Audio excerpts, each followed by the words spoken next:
You're about to enjoy a Cloudcast original.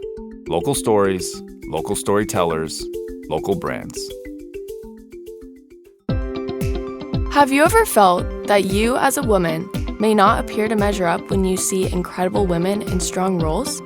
You may be surprised when hearing from women in these positions and how we all share many of the same challenges. Thank you for joining us for the SheEO Lead-In podcast with Rebecca Jones as we share the journeys of women. Hello, I'm Rebecca Jones, your host of SheEO. We are on an exploration together to discover more about the personal journeys of incredible women in both career and life. We all have paths to share that sometimes take incredible turns, deep resilience, and courage to navigate. My hopes are that the challenges shared here encourage women to take leaps of faith and growth when a journey feels too difficult or unachievable. There is great strength deep within each one of us. These stories are meant to share the ways strong women have taken their dreams to strive and thrive to new heights, despite their sometimes rocky paths, and find a way to lead in. So today we have my first guest, Stephan, who is our district attorney, and we're so excited to have her here today. She is our law enforcement top official in the entire county of San Diego. And so, Summer, I just want to say thank you so much for joining us. And I would like for you to start out by telling us a little bit about yourself today.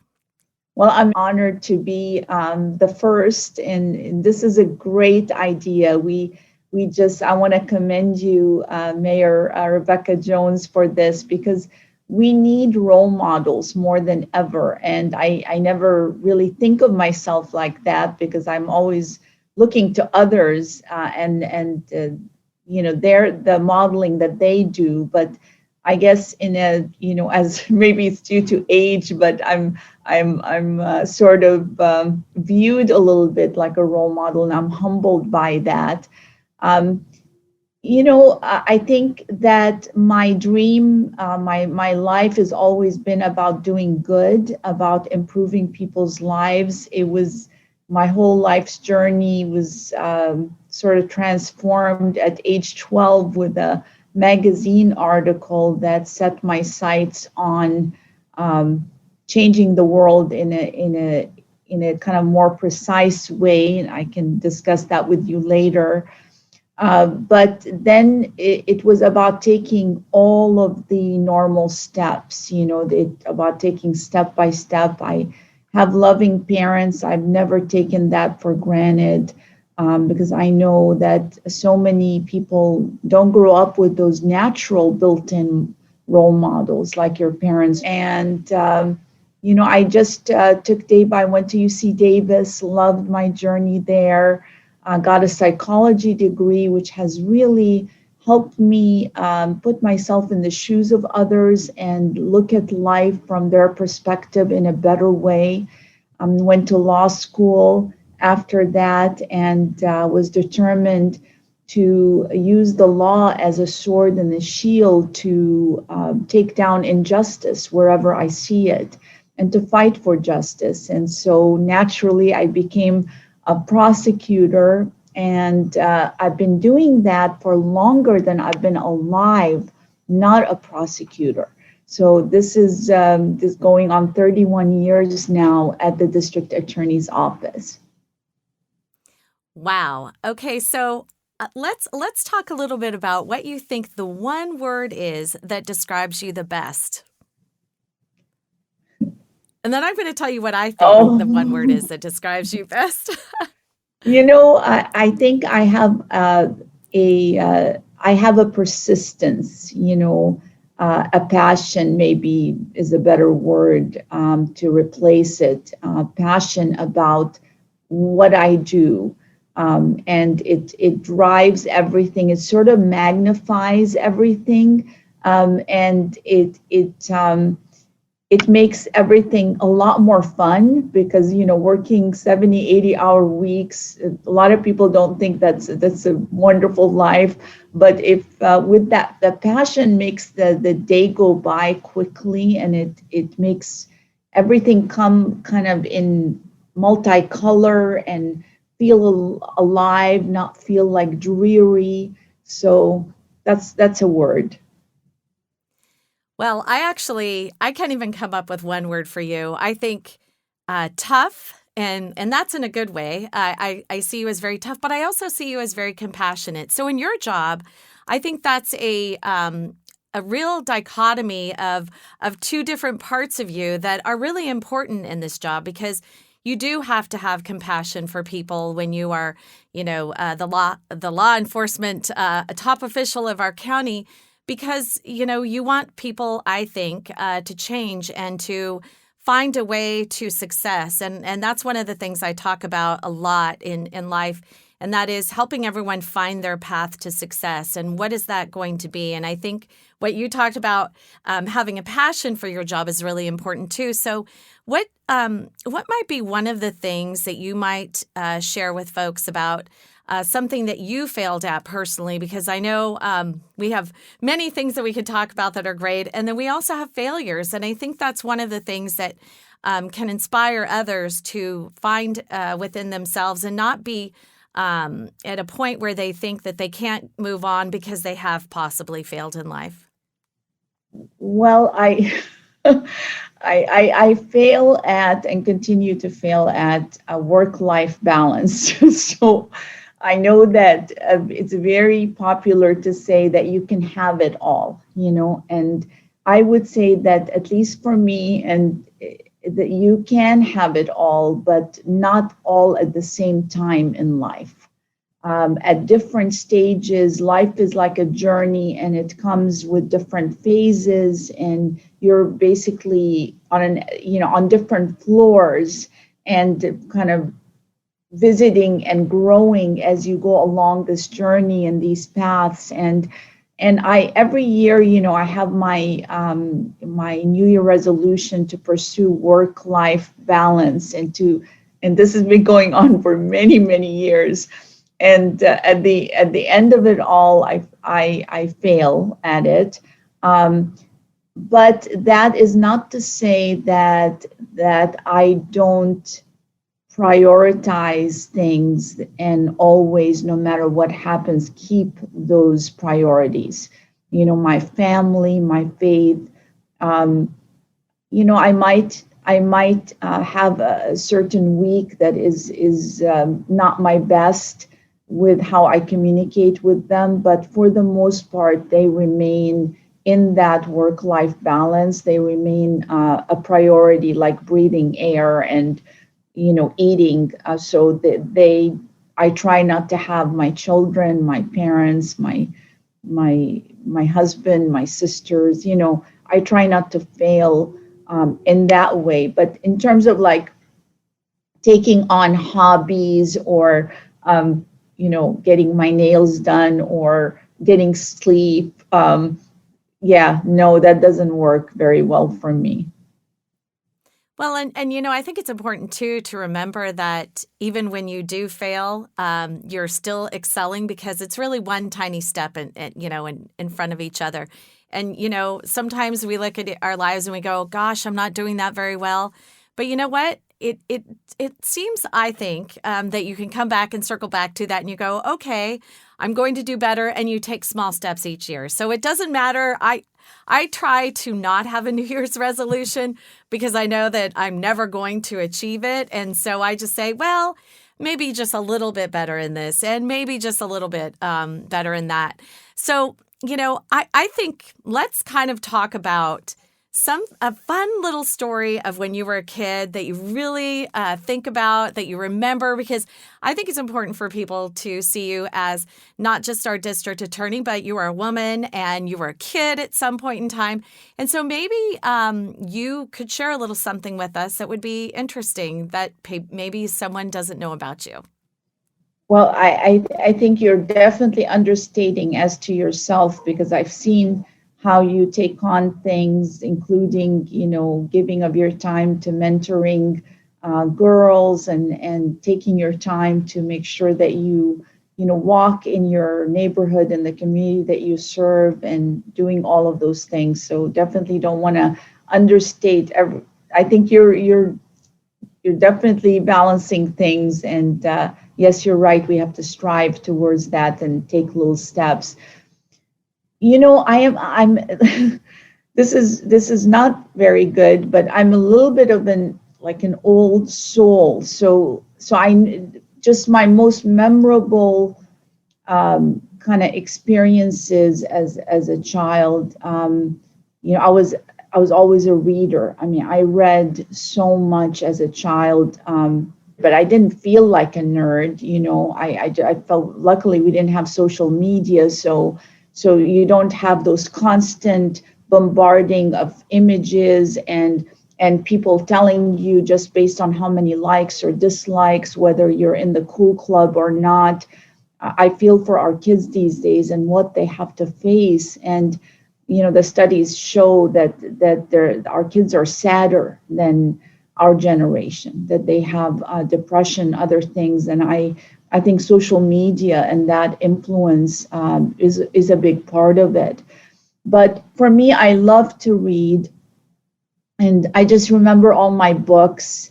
And I remember reading so much and just like loving to go into my room after doing my chores and be able to just drown myself in reading. But what kind of pivoted my life, and I'll never forget this, is reading National Geographic journal. And it was about some girls in a region in North Africa called Socotra. And these girls looked like my age, about 12, and their eyes looked so sad. And it was a story about, the abuse and different forms of abuse that they were suffering. And it was kind of in that moment, it felt like I had two hearts. I had grown another heart that all of a sudden was burning, but it was a different burn. It was like this fervent, immediate burn that I am called to do something. And that my life is going to be about helping that type of victim or girl wherever they are in the world. And I left my room and went and to my parents and I said, we need to go over there right now. I've got to help those girls. That's not acceptable. And to their credit, they spent a little time trying to talk me out of it, as if I could get a plane ticket and fly and do this, which I really now in retrospect appreciate so much, that they didn't make it sound silly, but more actually reasoned with me that I should just continue to study and build up my ability to have those fights in the future, which I remembered as a parent myself, that it's so easy for us when our kids come with these big dreams and ideas to diminish them without realizing that's what we're doing, because we want to protect our kids. So they didn't do that. They just said it wasn't the time. And they were right. But I never forgot that. And that lit my passion for fighting against human trafficking, against sexual abuse and abuse of children and families and women and men and boys, so and it became a central part of my life's journey. But a little other, just so I don't sound so much like a DA, I am told that I used to do Greek folklore, and I am told that I was pretty good at it. So, and I remember having a lot of fun, pounding my feet and dancing in this group, as a child. Well, that sounds like a lot of fun. And you know what? I actually am glad that you brought up the human trafficking, because you have been such a proponent. And, San Diego, to our listeners, maybe they're not aware, but San Diego is huge for human trafficking. And I love that you're leading that fight and all of the things that you're doing for our youth and all of the women and children and men that are being trafficked every year. And, I see that passion in you. And that's one of the reasons why I said the compassion part of you is one of the words that I would definitely use to describe you, because I think that's an important part of who you are. But could you tell us kind of some of the lessons that you've learned for young women and how they could apply to their lives? Because I think it's important, you were always very passionate about this, but some of the ways that you got to where you're at in your passion and how you translated that possibly into your career. Well, thank you for that. That's one of my favorite topics to discuss, because I do think, and I've heard, and I'm blessed to have heard this, that some things that I've said about this has made family members and victims themselves think about situations that they were in and stop blaming themselves and understand what a organized crime form this human trafficking is, and how many deceptive methods are used to recruit people into human trafficking, and to not diminish yourself, not to think less of yourself. I always think about, when I talk to human trafficking victims and survivors, I use the quote from the amazing poet Maya Angelou, that I can be changed by what happens to me, but I refuse to be diminished by it. A lot of these crimes, like sexual exploitation, human trafficking, child exploitation, the victim feels that it was their fault. They're ashamed, and this shame really diminishes them and makes them lose their very spirit and soul. And so it's really important that we hold them blameless and that we make sure we point the finger in the right direction. So in human trafficking, I kind of fell into it many years ago. I took on some of the most difficult murder, rape, and other cases in our office, and loved the courtroom, loved juries. It's like the best part of our democracy, just loved. And I would tell my jurors that next to my home, I am most comfortable inside a courtroom, which is kind of funny, because I just love everything that courtrooms stand for: justice, truth, just all, democracy, and jury of your peers. So I ate it up, I just loved it. I was there early and waiting for my jurors to arrive. And in that process, I realized that we needed to have a dedicated sexual assault division in the DA's office. Because what was happening, Rebecca, is that the cases where you had a stranger rape, those cases got a lot of attention because they made the news, and the victim was right away viewed as a victim. But when you had non-stranger rape, like what we hear about some cases in the military, sadly, ex-boyfriends that come back and sexually assault, or some of the college rapes, they devastate the victims just as much, but the victim becomes the focus, and the focus often of blame. So I realized that we needed to form our own trauma-informed unit to fight that. That's how I fell into human trafficking. I wasn't thinking of human trafficking, and it wasn't my fault or my office's fault. Believe it or not, we had no law about human trafficking at the time. This was in the 2005, 2003 era. And so I formed the unit, and I wanted to call it Law and Order Special Victims Unit. I got to be the chief of that unit, and it was one of the best moments of my life, and to have this team, to have something transformational for victims of sexual assault and sexual abuse, to have people who really know what they're doing, who are focused on them, victims, investigators, working hand in hand. And as we formed that unit, and I was just, getting oriented, I didn't get to call it Law and Order Special Victims Unit because apparently there's a copyright. But a couple years ago, the unit was called the real life version of Law and Order Special Victims Unit, which is even better to actually be doing the actions that represent the good work.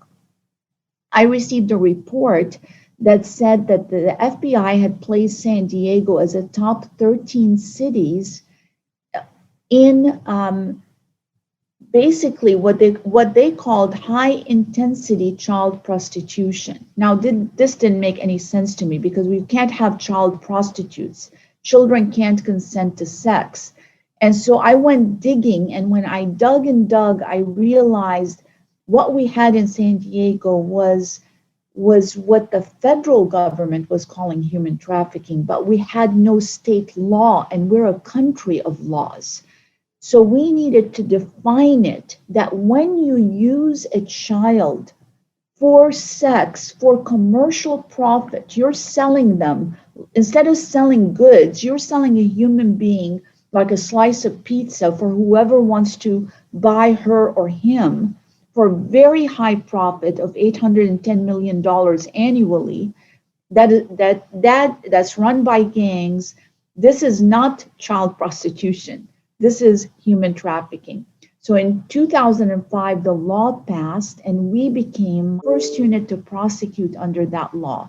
And our journey continued day by day, fighting to change the stereotypes where people think of human trafficking as only international victims that are kidnapped, put in the back of the car, and sold to somewhere around the world. And instead of thinking of them as teenagers that average age 15, 16, who either suffered early sexual abuse at home or have witnessed domestic violence, are looking for love, and the love comes to them in the form of a predator, a wolf that poses as an older, loving boyfriend. And they're recruited, deceived into this terrible, terrible life that is the second largest criminal industry.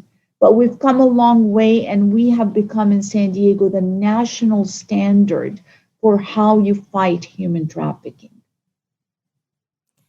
Wow. I actually knew that about you. I'm curious. When you started talking about this, and you were talking to your district attorney associates, what were they thinking? With men in the field, and we are women, and so we do have to have these uncomfortable conversations. What was there a situation where men did not always listen to what you were trying to tell them? Was there a barrier with that specifically? Because I would imagine that not everyone was on board right away. I think it probably took some time. So maybe you could share some information about that. You're right. It took time, but I have to tell you that it is not just men, it's women. There's judgment, and sometimes there's judgment from all sides, where it's sort of like, I would never do that. I would never agree to sell my body for sex. Why didn't they walk away? They had a phone, they had a cell phone. Why didn't they leave? And all of these kind of questions. But the reality is that these traffickers are really good. They have their own psychology degrees. In fact, there are books that and publications on how to be a good at it, to become a good predator. They have their own chat rooms where they talk about it. And so it's basically, we know this because first we prosecuted a lot of them and have their statements of how they did it. But also part of the groundbreaking research that San Diego does, because we like to bring data to everything that we do, so we know that we're backing up what we're saying, with the numbers. the average of 5,000 victims of sex trafficking, the average age of 16.1, the $810 million annually, the fact that 80% of the victims are American-born girls, not international. All of that data backed up included data from the mouth of those traffickers who told us how they did it and what they do with remember I started with the internet and how hard it is they don't have to go out to 7-Eleven or the school and try to recruit girls from there, although they do some of that. They can just send hundreds of messages, hundreds, throughout the day and wait for one to respond. When they get that one response, they start a conversation. They would have studied you already. They know your friends betrayed you. They know that you were mad at your mom that day. They know that what school you go to. They know you didn't make the cheer team. They know all of these things about you, and they use them back to our children in conversation to act like they're their best friend. And over time, that becomes a real relationship. Think about it, Mayor. Even adults, when we communicate with people over social media, over time, we start to feel like they're our friends, even when we've never ever met them. Imagine a child's brain that's seeking validation, and now you have this person that is showering them with attention, with love, with respect, with all of these things, and you feel that they really are your boyfriend. And then you meet them and they are nice and they give you gifts, but then they also give you drugs and alcohol. They take compromising pictures. They use those to extort our children into doing things because our children don't feel comfortable going to their parents, going to a trusted adult and saying, something happened, I'm in something too deep, and now I don't know how to get out. And we need everyone out there to have this conversation with their kids today. If you did something, if you agreed to do something online, you did something that you're not comfortable with, you can tell me, and I will help you eliminate that problem. I won't just take away your phone because kids hate to have their phones taken away, but have those conversations today. So the judgment came from all sides, and we had to do a lot of education, a lot of training that in the early days I did myself, examples, bringing victims that are now survivors to tell their story of how it happens. That's very powerful, but we are in a very different place in San Diego now. Well, I think a lot of people don't understand how shame does really factor into this. And I would say that shame is the guiding principle of traffickers, because once they bring that shame in, it's very difficult for young women. Because, I mean, let's look at, our society. It's always look your best and do this and do that. And it's always, trying to have a good image. And when that shame is brought in, I think that really puts us in a difficult position of our young people understanding that this wasn't your fault. You were manipulated, and how that manipulation plays into all of it. Let me talk for a minute about Shattered Dreams.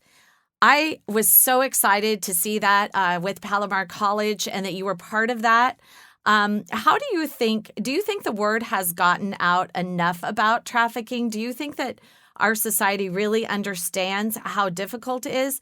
And how can we as family members and women, when we're talking to our daughters and we're talking to our communities and our groups that we talk to on a fairly regular basis of, young women, how do we explain to them that this is going on? Do you have any ideas about that? You're so right to point out Shattered Dreams, and there have been others like Stolen and many other documentaries since that time. And the power of the media and the power of Hollywood, if you will, to bring validation, to bring education, and to remove that shame and stigma cannot be understated. I mean, you have absolutely hit it on the nose, and this is why I participate in all of those, and I welcome them with open arms. We do our best to allow them to ride along with our human trafficking task force to really see for themselves, to become educated. You know, that is the fourth arm of our democracy, is the media. And if the media continued to do movies only like Stolen, where you love Liam Neeson, how he went around the world to get his daughter back from trafficking. If you haven't seen the series, you should. I'm still waiting for number 5, but it is not the reality. It's a very small percentage of the cases. And the more the media has helped us in the colleges to tell those stories in a way that people accept them, the way people receive them over their devices, the better we are, and the better that victims are, and the more that we have eyes and ears that can detect this terrible form of manipulation, abuse, and really slavery, modern day slavery. So I welcome, more and more of that. We do need more of it. We need it to be a daily digest so that we can change years of stereotypes and judgment that don't help our victims. So I think that's an important part. But I think it is a daily conversation. And the number one place that it should happen is at home. But the number 2 and almost just as equal place are schools. And I've talked to you about this and asked for your help, and you've come through for us, because schools are still talking to our kids about stranger danger. And I know from personally prosecuting for so many years and protecting kids, that a very small percentage, less than 10% of the harm that comes to our kids comes from strangers, as we define strangers.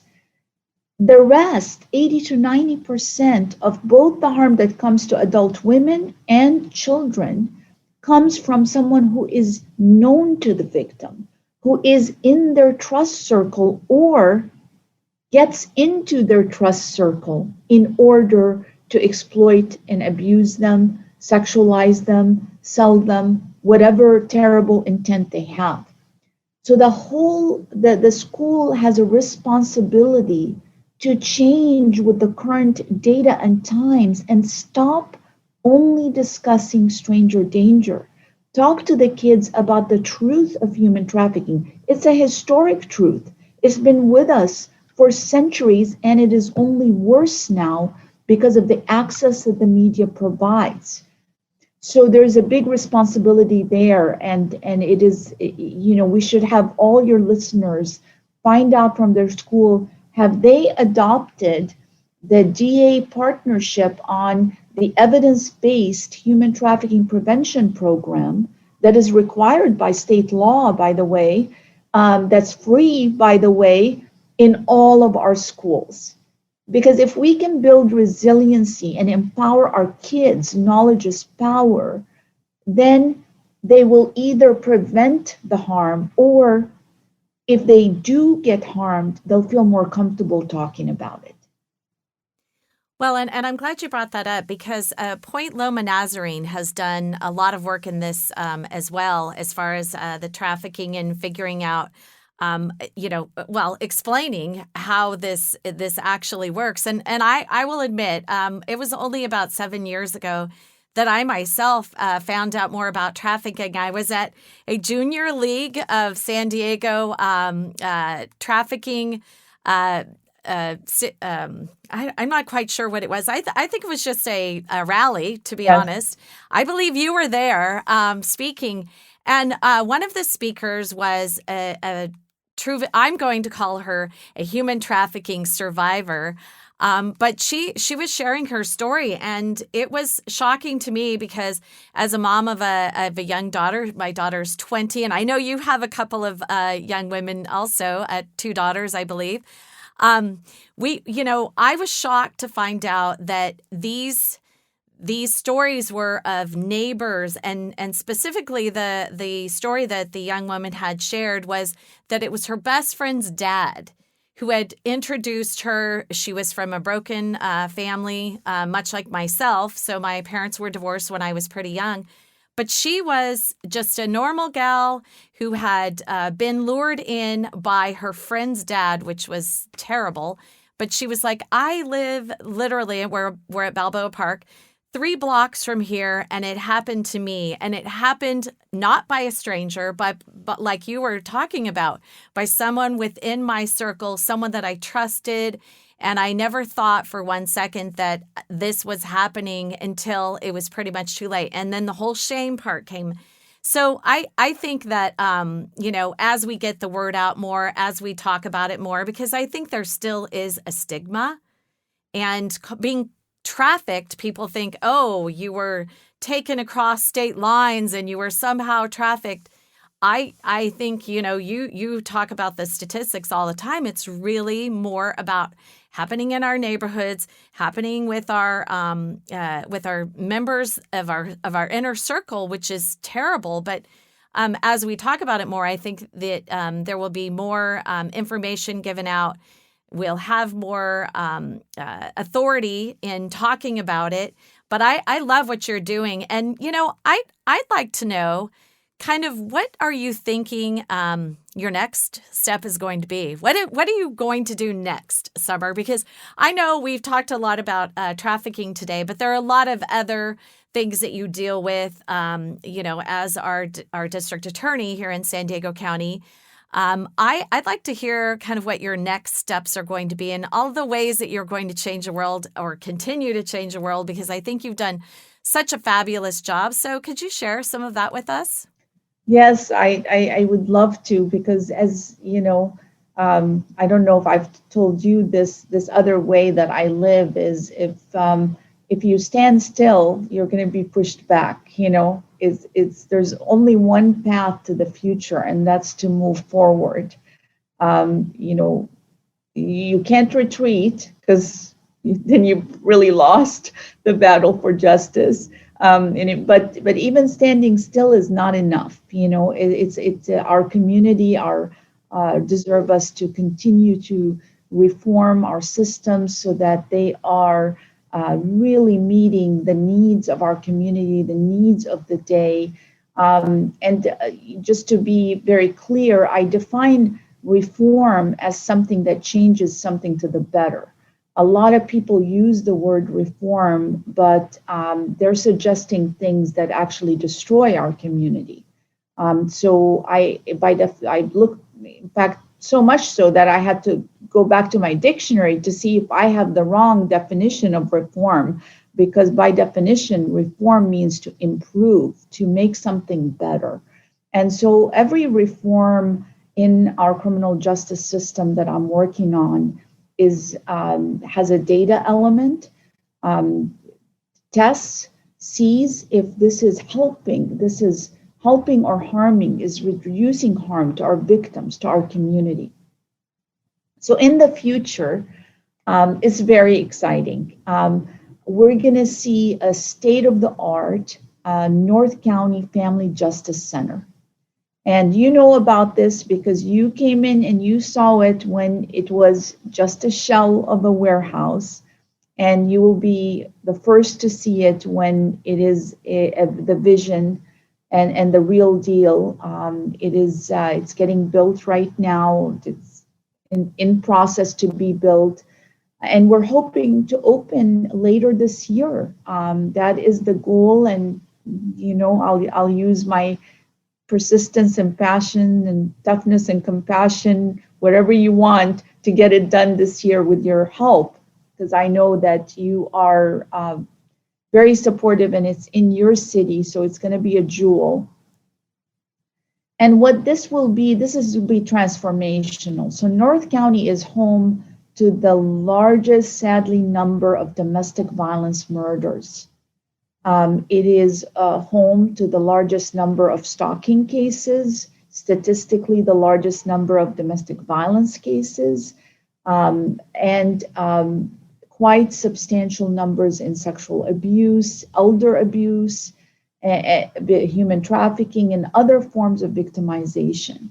This is going to be a one-stop shop, if you will, one hub for trauma recovery for victims of all manner, where we're preventing them from becoming homicide victims by helping them right there and then get a safety plan, find other safe shelter, be able to keep their kids safe, their pets safe, connect them with housing. We know one of the biggest drivers of homelessness for women and children begins with fleeing from violence at home. So if they have a place they can go instead of becoming, living out of a car and then ending up on the street, then that's what we want to do. That's a positive homelessness intervention that we are proposing. There'll be a child advocacy. What's unique about this is it'll be the first family justice center to have a certified child advocacy center within it. So Palomar will join us there with their child advocacy certified program, doing forensic interviews for children so that they're not re-traumatized. You know, I've shared with you that one of the most impactful jury trials I've done involved a school shooting of elementary school children in Carlsbad. And those children all needed and required, and I insisted on, forensic interviews, which means they get interviewed one time on tape by a trauma-informed expert, so that we're not putting words in their mouth, and they are basically relieving themselves of the weight by telling their story in a healthy way. And they received then services after. It worked really well. In fact, we flew out after to talk to the Sandy Hook tragedy on how we did it in San Diego to help our kids and our families survive this terribly traumatic event of a school shooting. But Palomar did all of our interviews. That's how I know about the forensic interviews. There'll be, I think there was your idea to have someone that can help them, help victims be ready for a job interview, get a haircut, get grooming, get clothing so that they can be ready. So sort of a comprehensive surround our victims with help, with elder abuse, having an APS specialist in there, that Adult Protective Services, to help our seniors not get defrauded, help them be safe, and make sure that they know how to get the right caretaker that isn't going to cheat and abuse them. So this is going to be inclusive of all types of crime victims, and a way to get them where they're not a burden on society. This is the best cost-effective system. It's been proven to make sure that it derails a path to poverty, towards constant involvement in the criminal justice system, but rather to recover those victims in this way. So I am so thrilled about this collaboration. I just want to say, as we wrap up here, I want to thank you so much for explaining exactly what your goals are with that program with the Family Justice Center. And yes, I am wholeheartedly believe in what you're doing, and I'm so thrilled to have it in San Marcos and watch how you are transforming our communities. District Attorney Summer Stephan, you are amazing. You're an amazing woman, and I challenge you to let me know one thing that you would like to, just one quick thing that you would like to say to young women as we wrap up here today. There are no shortcuts. So do the hard work. Always keep your character and your integrity, and keep hope. because hope in tough times is what gets you through everything. Absolutely. As you persevere, it takes a lot of hope to get through those difficult times. So thank you so much for joining us today. So proud of all that you're doing for San Diego and San Diego County and quite frankly beyond, because you are a world changer. And so we just thank you for all of your good work and hearing your story. Thank you so much. I appreciate you being here. Great to be with you. Thank you. Now that was powerful. We hope you've been lifted and encouraged by today's inspiring voice. Always remember that life doesn't look exactly the same for each one of us. Never stop dreaming, striving, and thriving. In future episodes, we look forward to bringing you powerful stories from amazing women who learn how to lead in to challenges. Thank you for listening and being part of our community with SheEO host, Rebecca Jones. You have been listening to a Cloudcast original. Local stories, local storytellers, local brands. Find more stories at cloudcast.us.